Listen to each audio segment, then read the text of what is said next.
The grand hall of the alien palace glowed with silver lights and floating crystals. Noble aliens from every star system sat at golden tables. Laughing and eating strange glowing food, musicians played soft melodies on instruments that looked like living vines. It was a feast for royals, celebration of peace between great alien houses, and in the middle of all that glory stood a human. He wore no armor, no crown, just a simple black suit and calm eyes. He looked small among giants, weak among warriors, and plain among the shining ones. His name wasn't even spoken aloud by most. They just called him the Human. Guest three sisters sat near the king's throne tall, glowing and beautiful in an alien way. Their long gowns shimmered like water under moonlight, and their sharp eyes watched everyone closely.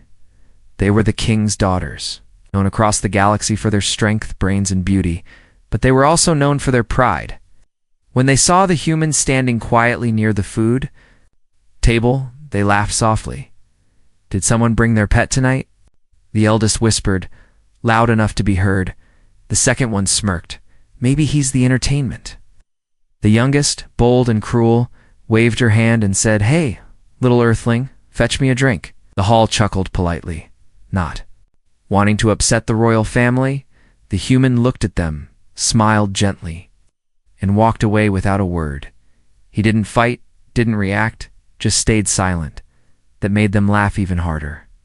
The king watched it all from his throne. He was a wise old being with glowing gold skin and eyes that had seen centuries. But he said nothing, only stared at the Human as if waiting. As the music played and dancers twirled in the air, the Human sat in the corner, sipping water. No one spoke to him. No one offered him a place at the royal table. He was the only one.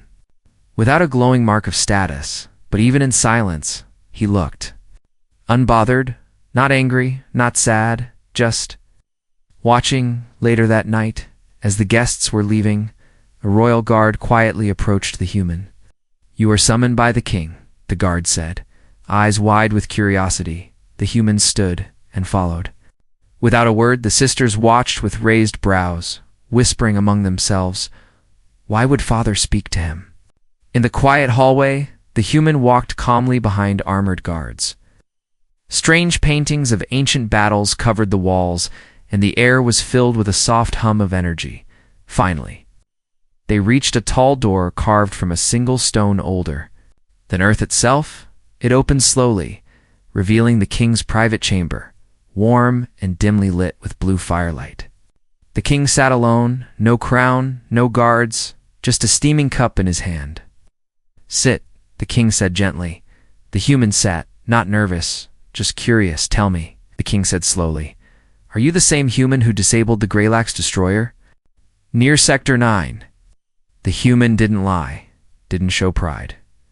"Yes," he answered quietly.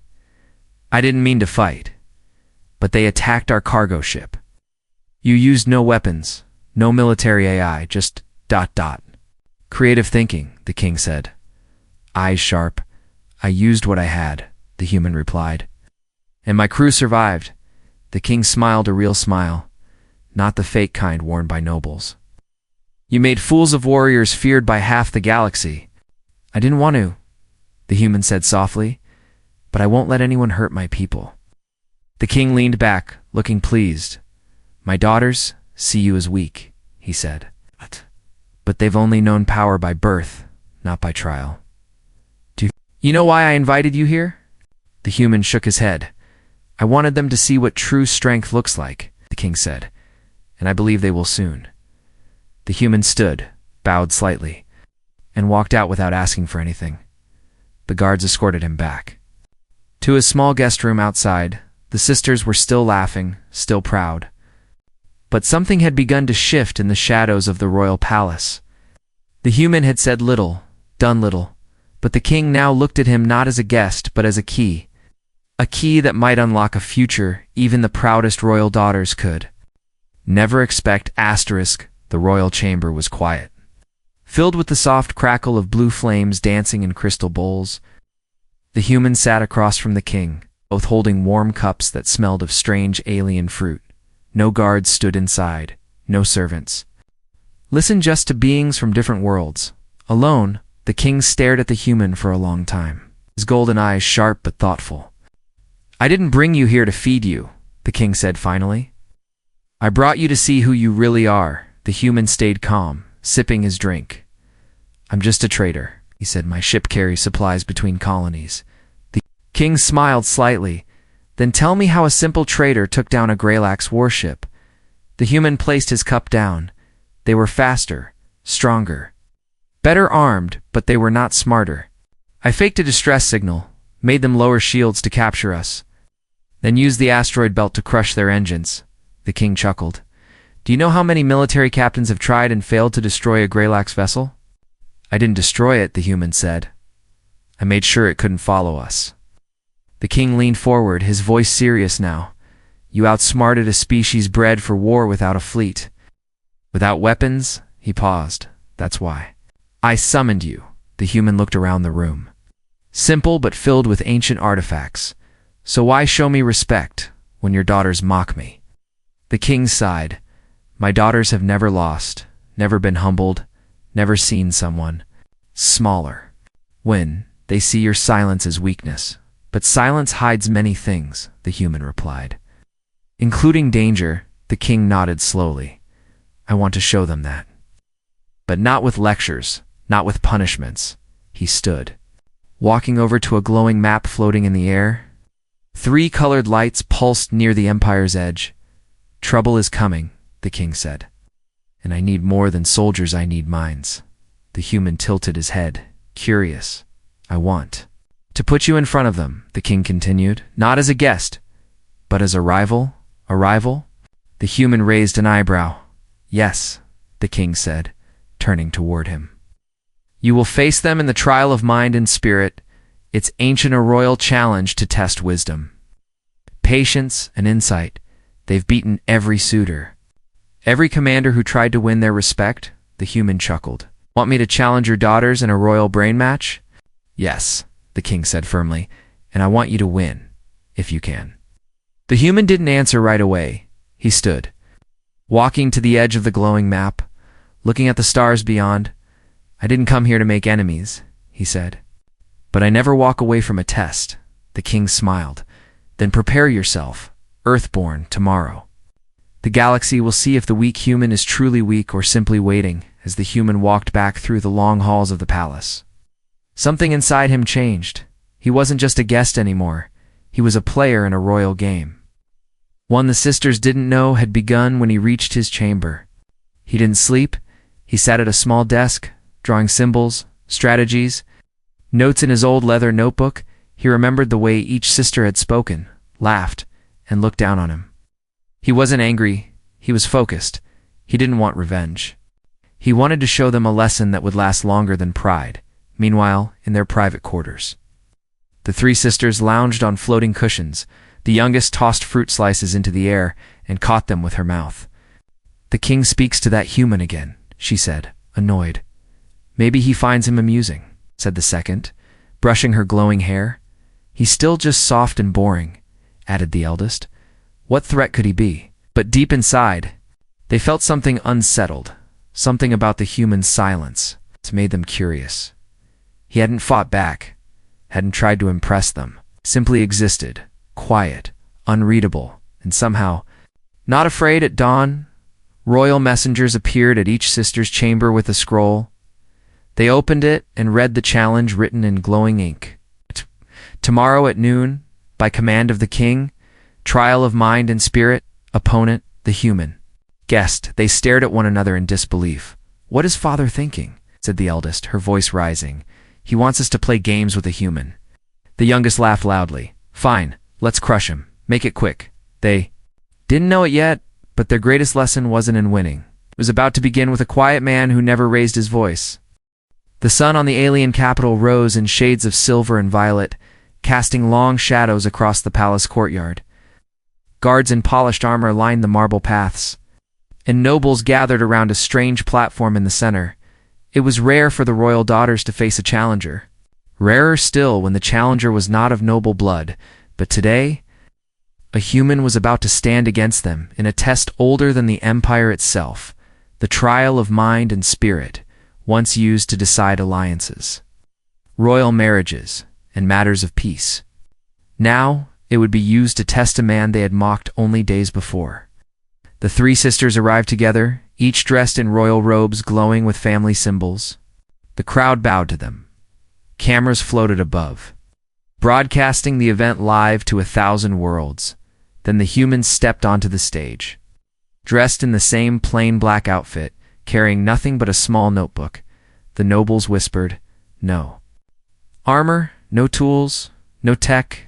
The sisters smirked, still confident. "They'll be finished before the second bell," said the eldest, folding her arms. The royal judge, an ancient being of blue crystal and light, floated between them. "3 challenges," it said, its voice echoing like a bell. "Logic, ethics, and strategy. You will each face the human once. Victory is earned not by strength but by understanding." The first challenge was logic, and the second sister stepped forward. She was known for her sharp mind and quick thinking, often solving military puzzles in record time. The judge presented a holographic maze filled with traps, rules, and time limits. Escape the maze in less than 5 minutes. It said. She nodded, tapped the panel, and began, her fingers moving fast. Lines changed, doors opened, walls rotated, but at 4 minutes and 50 seconds, she triggered a trap and was locked in a corner. She frowned, trying again, but time ran out. The human calmly stepped up, looked at the puzzle, and closed his eyes for 10 seconds. Then slowly and carefully, he moved through the maze, solving it with 15 seconds to spare. No flash, no speed, just precision and patience. The nobles gasped softly, and the second sister looked away. Next came the ethics challenge, and the eldest sister stepped forward. She prided herself on leadership and making tough calls for the empire. A scenario appeared on the screen. A village is under attack. You can save either a group of elders or a group of young children, but not both. She thought hard, then chose the children, defending her answer with tradition and bloodline strength. The judge nodded and turned to the human. He studied the scenario, then asked, "Is there a third option?" "Not given," the judge replied. The human said, "I'd send a decoy alert, delay both attacks, then lead an evacuation using local terrain." It was not part of the game, but it showed creative thinking and a refusal to accept defeat. The judge paused, then declared alternate solution approved. The audience murmured in surprise, and the eldest sister narrowed her eyes. The last was the strategy challenge, and the youngest sister came forward. Though playful and wild, she was a master of war games, often training with elite pilots. She chose a simulation of interplanetary conflict, limited resources, shifting alliances, and hidden enemies. She started strong, building fleets and crushing threats, but in her hunger to win, she ignored one quiet trade route. The human, meanwhile, focused on building trust with neutral factions, trading resources wisely at the final moment. He turned those alliances into a peaceful coalition that surrounded her empire without firing a shot. "Victory through unity," the judge announced. "Human wins." The youngest sister stepped back, her smile gone, replaced by something else: curiosity. When the final bell rang, the crowd stood in stunned silence. The human had not just survived the challenge, he had won all 3. But he didn't raise his fists, didn't cheer, didn't mock.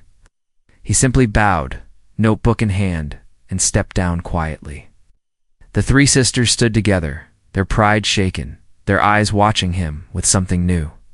Not hate, not anger, but confusion, and maybe respect. The king, watching from above, stood and raised his hand. "The trial is complete," he said. Voice calm but proud. "Let all here remember, strength is not always loud. Sometimes it comes in silence, and in minds that see more than others can." As the human walked back to his chambers, whispers filled the halls. Who was he, really? Why did the king place so much faith in him? And what would the sisters do next now that the man they laughed at had beaten them in every way? **The palace's science wing buzzed with quiet energy. deep beneath the marble halls and golden domes. Behind locked glass doors, royal scientists studied the human's brain scan under glowing lights. Dozens of data strands floated in the air, swirling like colored smoke. The lead scientist, an old alien with 4 glowing eyes, leaned forward and whispered, "This isn't normal, eh?" Younger assistant looked confused. "He's just human, right?" The elder tapped on the neural pattern. "Look at this. He learns 10 times faster than our royal cadets. His brain doesn't just think, kid adapts. It rebuilds strategies while he's solving problems. It's like watching evolution in real time." They stared in silence, unsure whether to be amazed or afraid. The king, sitting in the corner quietly, finally spoke. "I knew he was special, but I didn't know he was this rare." Up above, the 3 royal sisters sat on a floating balcony looking out across the city for the first time. None of them spoke with pride or laughter. The trial had ended. But the sting still lingered. "He embarrassed us in front of the whole court." The second sister muttered. "No," the eldest said. Eyes narrowed. "He beat us and didn't even gloat." The youngest picked at her glowing bracelets. It was like he already knew we'd lose. They all went quiet, thinking about it. For days, they had mocked him, ignored him, acted like he was a joke. But now that joke had outwitted them in every challenge. In front of the galaxy, the eldest stood. "I want to know who he really is." Later that evening, the 3 sisters did something they had never done before. They followed someone in secret, wearing cloaks and hiding their royal markings. They moved through the palace shadows like curious hunters. They tracked the human to a quiet garden in the east wing. He sat alone under a crystal tree, notebook in hand, sketching something with slow focus. He wasn't practicing combat or hacking technology, he was drawing stars. The youngest tilted her head. "He's drawing? He's mapping the constellations from our sky and comparing them to Earth's," the middle one said, reading his notes from a distance. "He's trying to understand our world," the eldest said quietly, "not conquer it." They followed him again the next day, but this time to the kitchen there. The human rolled up his sleeves and helped the workers carry heavy crates. He chopped alien fruit, washed dishes, and laughed with the palace staff. The chef, a grumpy 6-armed alien, said, "Humans got manners better than most royals." The sisters hid behind a wall, eyes wide. "He works like a servant," said the second sister, shocked. "He respects everyone," said the youngest, slowly understanding. "No wonder the staff like him more than us," the eldest admitted with a sigh. By the third day, the sisters stopped hiding. Instead, they joined him, first with questions, then with quiet observation. "Why did you come here?" The youngest finally asked one afternoon. "To learn," he answered without looking up. "And maybe to help." "Why didn't you try to impress us?" the middle one asked. "Because real value doesn't need to shout," he said softly. The eldest stared at him for a long time. "Do you think you're better than us?" Human shook his head. "I think I'm just different. And sometimes, different is what a broken system needs." That night, the sisters sat in their private chambers, no longer laughing, no longer proud. They had spent their lives being praised, feared, and followed. But in a matter of days, a quiet man with no title, no armor, and no bloodline had shaken their world, and worse.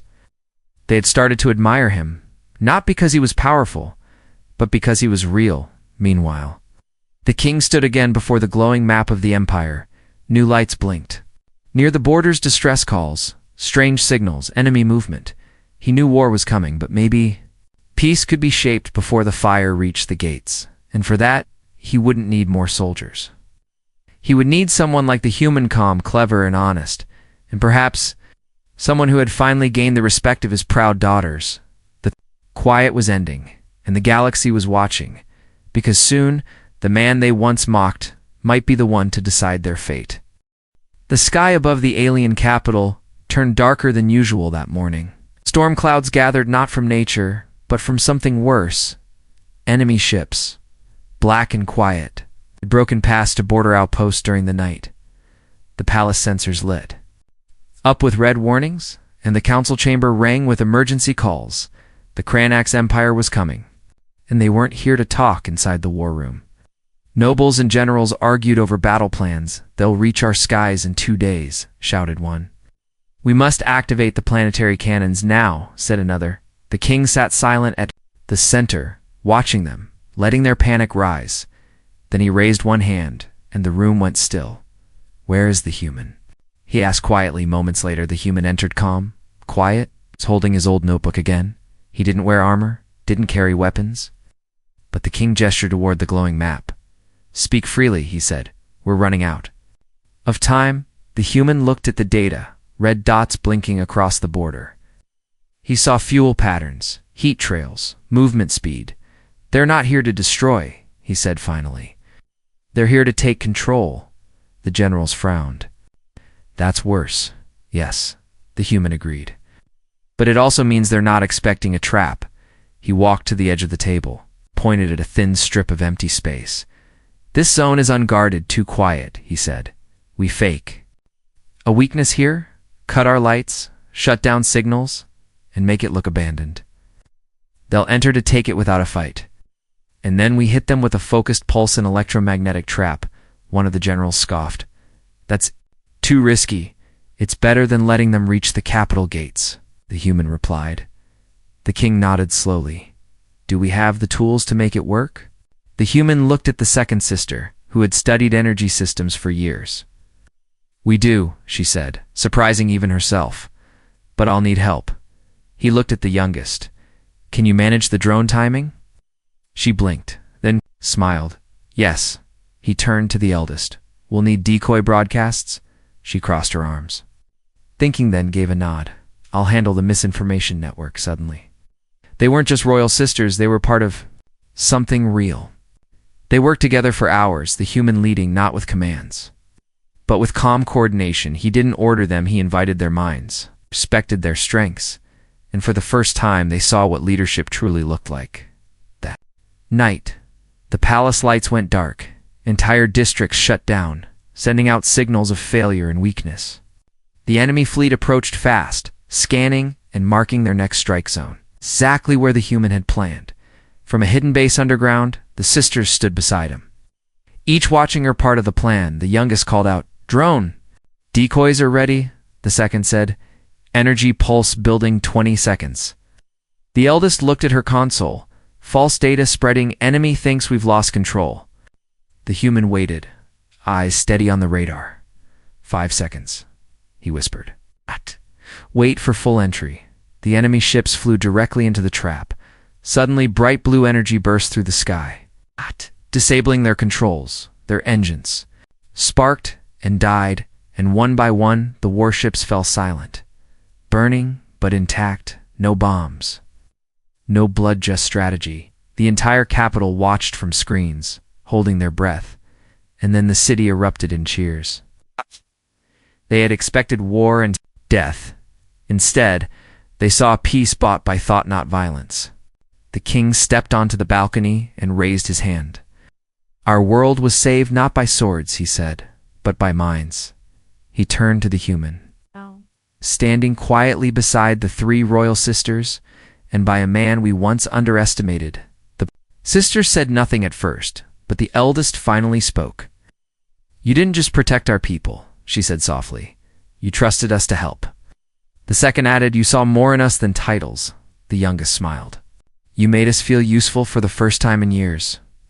The human looked at them and said, when pride falls, truth has room to rise. And that night, under the quiet stars, the sisters no longer laughed at the human. They stood beside. In Miquels and victory, and deep inside, something strange and new began to grow in their hearts. Not just respect, not just curiosity, but something warmer. Something more human than they had ever known. Asterisk, the royal feast that followed the victory was unlike any in living memory. Not because of glowing lights or floating dishes, but because of what was missing: arrogance. The nobles didn't laugh. The generals didn't boast.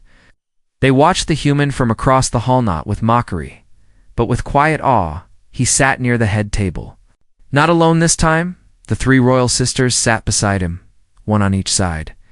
No one dared whisper a joke now. No one dared look down on him. The youngest sister poured him a drink, gently.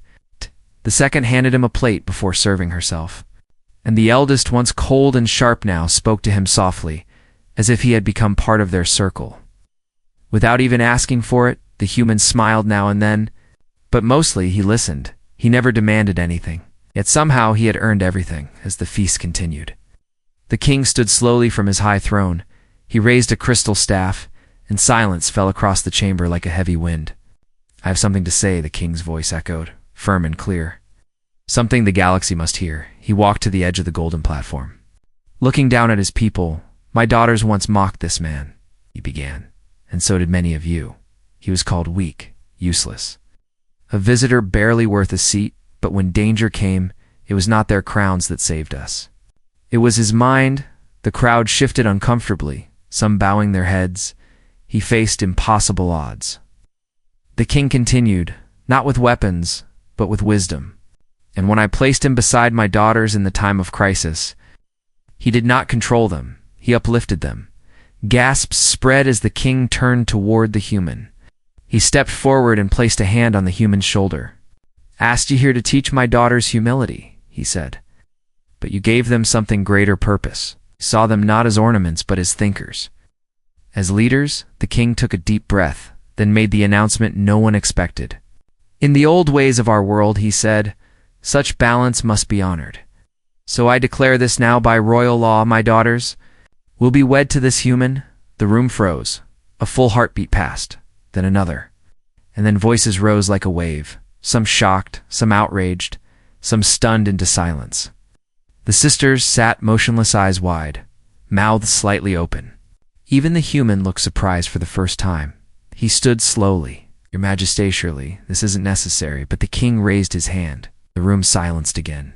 "This is not punishment," the king said calmly. "This is respect, because only someone who treats my daughters as equals is worthy of walking beside them. And only someone who challenges their pride is worthy of sharing their future." The eldest sister stood, voice low, but clear. "Father, do we have a choice?" "You do," the king said. "But if you walk away from this man, then you must also walk away from your titles." The air grew still again, heavier than before. The middle sister looked at the human, studying his calm face. She whispered, "You didn't ask for this, did you?" He shook his head. "No, I just came here to help." The youngest laughed softly. For the first time, not in mockery, she looked at her sisters. Then at the man who had once fetched drinks at their feast. "Maybe," she said. "This is exactly what we needed." The three sisters turned toward the king. Then toward the crowd, the eldest stepped forward, speaking with strength and clarity. "If this is the man who can make us better, then we accept, not because we were ordered," added the second, "but because he showed us who we truly are." The youngest smiled. "And because he never tried to own us, just walk beside us." The crowd erupted, not in anger but in cheers, slow at first, then rising like thunder across the hall. The human stood quietly, unsure if this was fate, honor, or something he'd never understand. He didn't raise his hands, didn't boast. He simply nodded toward the king, then toward the sisters, and in that simple gesture, history changed. The wedding wasn't like anything the Empire had seen before. It wasn't about gold, diamonds, or massive parades. It was quiet, beautiful, and filled with something rare in Royal Hall's honesty. The three alien sisters, once proud and distant, stood side by side with the human. There were no fancy speeches, no royal demands. Just a vow whispered between four souls who had walked through storms and fire, not as enemies, not as strangers, but as partners. The human wore simple robes, dark gray with silver trim. He still carried his worn leather notebook tucked neatly at his side. The sisters wore gowns made not of silk or metal, but of memory, each thread woven with symbols from the trial of mind, the battle with the Cranax, and the quiet garden where they had first followed him. This was not just a marriage, it was a joining of stories, stories that once began in mockery, but now stood as legends. The galaxy watched the ceremony from light years away. Some didn't understand it. Others whispered, perhaps this is what the future should look like, a human born on a forgotten blue world. Now sat beside three royal daughters, not as their conqueror, not as their savior, but but as their equal, the king, watching from his throne, smiled quietly. He had given the empire something stronger than any army, a new foundation. Months passed and the palace changed, not in its shape, but in its soul. The sisters were no longer just symbols of power. They worked daily with the human, meeting with scholars, engineers, and governors from distant moons. He didn't give orders, he asked questions.